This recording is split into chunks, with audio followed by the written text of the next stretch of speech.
Hi guys, it's me, Happy Cat, and welcome to my channel and welcome to my Friday weigh-in. So I'm so happy this week because I have lost 2 pounds. Literally so happy because I have had a few slip-ups, but I have mostly tried to stay on plan as much as possible, and I might have had a cheeky McDonald's on Wednesday because it's the first time they opened since the lockdown, and I didn't even know they were going to be open either. I was just doing my general shopping and I drove past it and I was like, oh, McDonald's is open? Oh, and there's like no queue. Oh, I didn't think they opened today. I thought they opened on Thursday.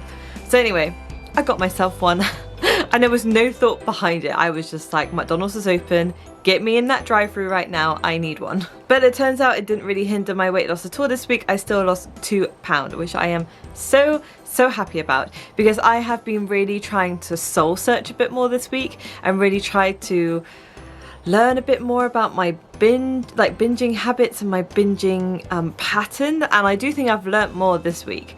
Now, I haven't actually managed to stick to anything I've planned out last week, like the peppermint tea, having mints, like brushing my teeth between meals. I haven't really done that this week, just mainly because time has gone away with me. It's been a super busy week this week and I just keep forgetting. And I just kept forgetting to do those things, so I haven't actually done those things this week, but I try to be a bit more mindful. And there has been a couple of times where I almost lost control, and last night being one of them. So last night, again, I was in bed, trying to go to sleep, and all I could think about was food. And all I could think about was, I need to go downstairs and eat everything I can. Like that's a thought that was going through my head.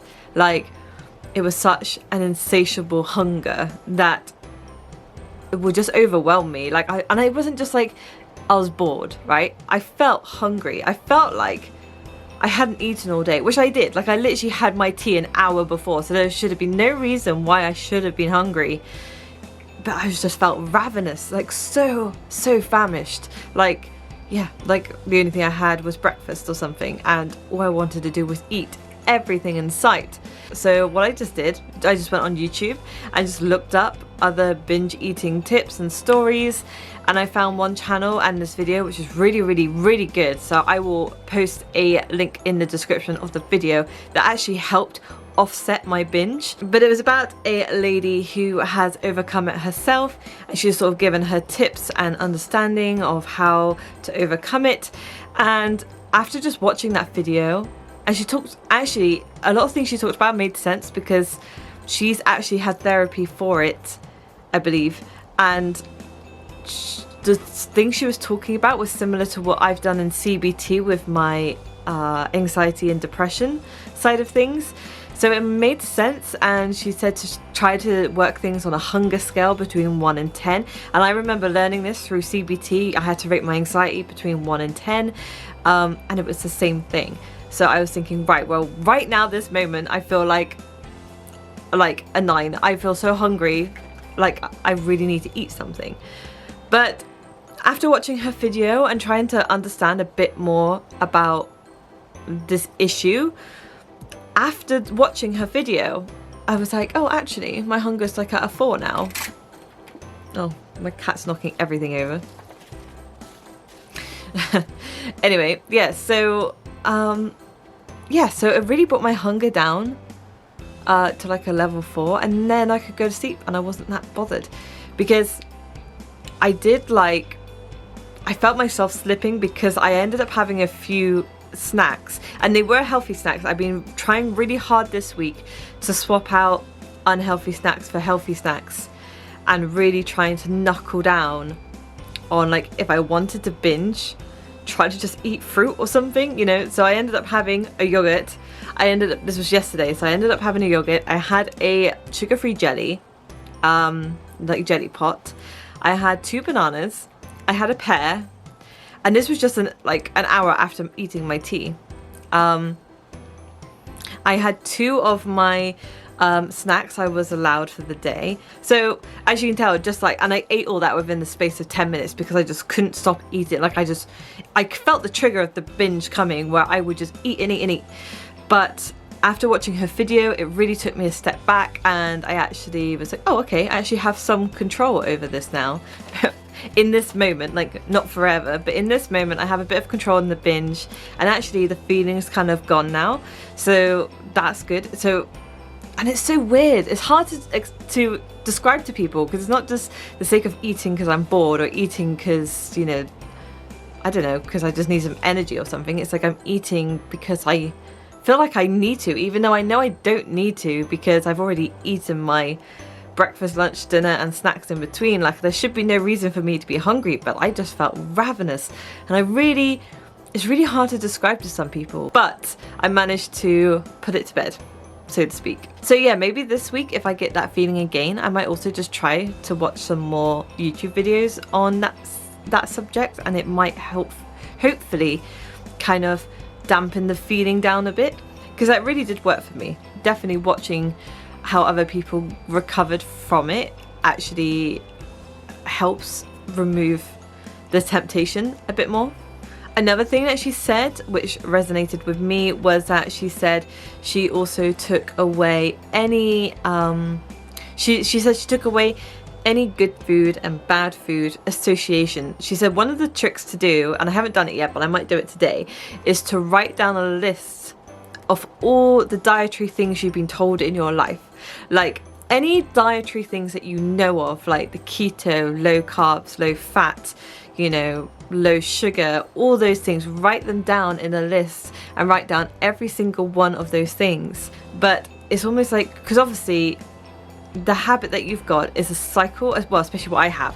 The habit that I have at the moment is a cycle where I will be really strict on a diet, and it could be any diet. And I know like even Slimmer World don't class themselves as a diet, but they are. I'm sorry, but you are still counting things. You are still counting sins. You are still following a plan, which is still a diet. You know, diet doesn't have to mean losing weight. A diet is just a type of diet, like the keto is a diet, Slimmer World's a diet, Weight Watchers is a diet. Even though they don't like to use that term, it's still a eating plan that you're following. Basically what she's kind of saying is that you have to try to let go of anything that you've learned about food and eating and weight loss, and just sort of let go of that side, just to try to, because you're getting mixed messages from everything that you've learned. Because yeah, you're getting mixed messages for yourself. You know all of these things that you should and shouldn't do, but they're all kind of mixed together because obviously you followed more than one diet in your life, and they're all sort of merged together. And then you end up having this cycle, especially me with my eating issues, is that you'll follow a strict plan, and it could be any plan. Even if the plan says it's not strict, you are still following a path and a plan. So you're following the strict plan, and then eventually you'll get to the point where you almost like rebel in a sense. Like you followed a strict plan for so long, and then suddenly you're like, nah, I can't do this anymore, and then you have a blowout. And I did it so much, especially on Slimmer World. I did it all the time, and like even after my weigh-in, I would treat it as my treat day and just go nuts. And I said to myself, and I said to my fellow Slimmer Worlders at the time, I did that to help try to keep some control, because I knew if I followed the Slimmer World plan 100% 7 days a week, it wasn't sustainable for me, because I was still cutting out stuff. And I know you can have your sins for treats, but I still felt like I was cutting things out and depriving myself. Like if I wanted a takeaway, for example, I'd have to do it within the sins. So like if there's something I really wanted in the takeaway, I couldn't really have it because it wasn't within the sins. Okay, I could have chosen something healthier, but at the end of the day, if I'm having a takeaway, I want it as a treat, and I'd rather have the thing that I actually really want. So yeah, so she was kind of talking about writing all writing everything down on a list, so then you can kind of look back and see, wow, like look how much stuff has been drummed into your head since you were little, and then you got to try to almost undo that and try to make your brain go back to a clean slate. Yeah, and that appeals to me a lot, and this is something I really wanted to do. It's what I've been saying for the last few weeks. I wanted something and a plan that can be done with no counting, no tracking, obviously making healthier choices, but also not depriving yourself if you do want that thing. And so this woman has actually not thought about the weight loss per such. She's just been thinking about, like, with her work, and I think she did do therapy, that she changed her relationship with food, and she changed her relationship with what she knows about dieting. And then she just basically tried to build up on a new clean state of just listening to what her body wants, and even the ideas of knowing what time of day to eat. So, you know, she was talking about how you really need to watch the video, guys, because her video is so good. So definitely go and check out her whole video. I'm just giving bullet points to what she was kind of explaining. But yeah, she was kind of saying how, you know, even the idea of having breakfast, lunch and dinner, this is a inset thing in your head that you've been taught since you were little. You know, when you go to school, you have breakfast, lunch and dinner. And, you know, it wasn't always a thing to have food that religiously at that time. So it means even if you weren't that hungry, you were going to eat that time. And she's basically kind of going on the thing of listening to your own body cues and actually listening to when you're actually hungry, and don't have a set time for breakfast, don't have a set time for dinner if you can avoid it around, you know, obviously your life and work. But if you can just eat when you're actually hungry, no matter how early or how late it is. And if you do get hungry, follow the hunger scale that she talks about, and that if you do get hungry, it's okay to be hungry, and you just wait an hour or 2 hours and then decide to eat something at that point. Yeah, a lot of things she said really resonated with me, and I'm definitely going to try some of her methods this week, and so hopefully that makes some difference. But if I want a treat, I won't deprive myself from it. So for that reason, I'm getting rid of my snack ideals of having those 2 snacks a day, because again, that is a rule I'm living by that could potentially be holding me back, because again, I knew the same mentality that if I just have 2 and then I've had my 2 for the day, I'll just want more because now I know I can't have it. So I'm getting rid of that as well. I'm going to keep those snacks because obviously they're good low calorie snacks to have, and I know I'm saying the word calorie, but you know what I mean, like, they're good. I'm still going to be calorie aware still, and the fact that I will always try to choose healthier foods because obviously I do want to lose weight as well, but I'm not going to limit myself to 2 a day. If I want 3 or 4 a day, I will have 3 or 4 a day, but I'm hoping because I'm allowing myself that, I will want it less. That's the idea. And obviously some days I might have that many, but then other days I might not have any. So that's what I'm going to try to do. I'm just going to try to, and she said it's scary, like it is quite a scary thing as well to just take away any control and just say to yourself, you can have whatever you want, but listen to when your body actually wants and needs it, and then go with that. So yeah, it's definitely going to be an interesting one. And I've just realised that one of my lights have gone off in the background, and I'm pretty sure it's been off for quite a while, so I might turn the other one off. Oops. I already feel better. I already feel so much more positive about this, and I do generally think this is the thing, right guys, I've just had enough. I've had enough of the dietary thing, but I still want to lose weight. So I think this is the best, healthiest way to be. I don't want to be trapped to calorie counting or diet club counting for the rest of my life. Do you know what I mean? Because that's the thing with Slimmer World. They say, yeah, you know, you have to follow the plan for the rest of your life. And you're like, I can't do that. I just can't do that. And it's not even a thing that I can't do that. I just don't want to do that. I don't want to be chained to food and worrying about calories and worrying about just like what's good and what's not good and what I can have, what I can't have. I don't want to be stressing about that for the rest of my life.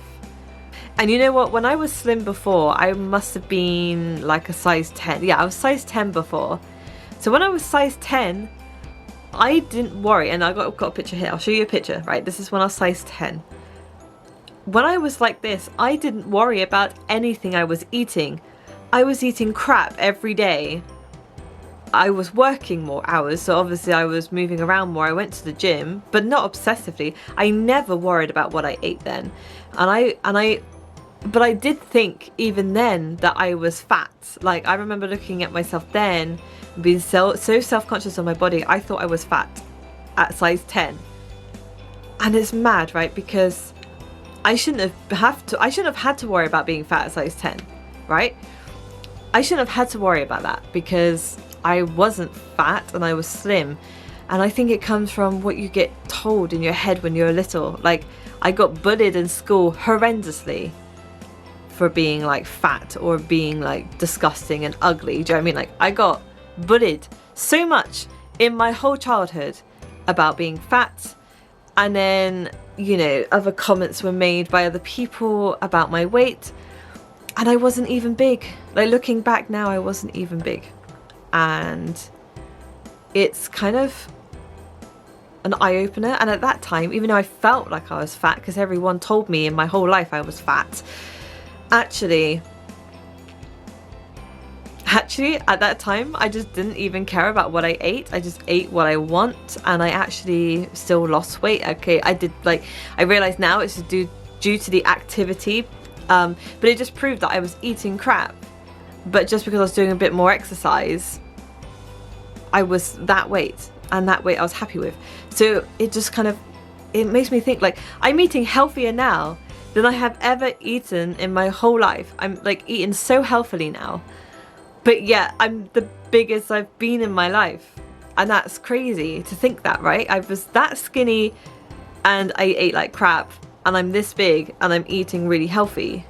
So I just feel like, and I'm only eating really healthy because it's what you get told to do in all the slimming clubs and everything else you learn about calorie counting. And do you know what I mean? I don't think it matters. I mean, it does matter in the big, you know, sense, like calories equals fat loss. That is just science, right? So in the scientific level, it matters. But I really think, actually, I shouldn't even be this worried about food. Do you know what I mean? Like, I shouldn't let it have a power over me. And I do think all the slimming clubs and stuff I've done in the past has made it worse. Do you know what I mean? Like, I do think my experience around weight loss related things have just made everything worse. And I want to bring it back to basics. I want to bring it back to instinctively what I want to eat, what I feel like eating, when I want to move. You know, I don't want to make it a job, if that makes sense. I just want it to be normal again. I just want eating to just be normal and not have to worry about it. So it's something I'm working on, and as you can tell, I've been doing a lot of soul searching, and this is what I've come to realize. But yeah, I cannot believe that I thought I was fat at size 10. I know this video is like a proper ramble, so I'm sorry about that, guys. I just want to get my thoughts out there, you know, because again, I'm hoping this helps other people who's in the same situation I am, and I just hope this talks and speaks to more people, and just to get the word out there, because there might be other people starting the same journey I'm on, and if I can help anyone in any way, and sometimes even just documenting my realizations, it means something I can do is look back on this. If I ever have an issue later on and I start doubting myself again, I can come back and just look at this moment in time and be like, oh, you know, get that perspective back. Also, I thought I'll show you this very quickly. So I do have a weight loss tracker. Now this is like £3 on eBay. I bought this like 3 years ago, and it is a little bit scuffed up. You can kind of see where some stickers have previously been, because I used this last year when I lost weight and I got up to 3 stone, which I was super happy about. But obviously I've gained some weight back over Christmas and over Easter and all my binging up till now. So I do need to lose track. But because I feel like this is the start of a new journey for me, I had like a line of stickers left. So I didn't gain all the weight back. I just gained like 1.5 stone back. But I just wanted to start fresh again, because I feel like this is a brand new journey, right? And a journey for myself, and doing this thing completely my own way. So I wanted to start from scratch. So I do have this, and this one is a 6 stone one because, well, realistically I need to lose 6 stone, but at my thinnest when I was size 10, this photo here, and I'll put a few more photos here so you can see, at this weight, at this size, at size 10, this is the slimmest I've ever been, I was still like 11 stone. I was quite heavy, so it just kind of proves I'm obviously quite muscle dense or big boned or whatever you want to say. Because even when I was slimmer, and this is the slimmest I've been at size 10, I was still like 11 stone. So if that was the case, I probably need to lose like 5 stone. But I think realistically on a doctor's recommendations for BMI, doctor's recommendation would be like I'd have to lose like 6 stone, but I'm gonna aim for 5 stone. I've put 6 on here just in case I lose a bit more, because you never know. I might do. But yeah, so I got 6 stone on here. So as you can see, guys, this is gonna be a long journey. It's probably gonna take a long time. It's probably gonna take a couple of years, but that's fine. I'm ready for it. And obviously I've lost £2 today, so I need to add £2 onto here. I do have green stars somewhere, and I'm not sure where they are. I'll have to find them. But yeah, I will add my 2 green stars on here for the next week's video, and then anything I lose then I will also add on to here as well. But anyway, don't forget to subscribe, because obviously I have my Mondays video coming up, and it is going to be a super drug haul. So if you're looking forward to that, give this video a thumbs up and subscribe. Also, don't forget to press the bell notification so you can be informed when the next video is up. So thank you, take care, stay safe, and until next time, bye!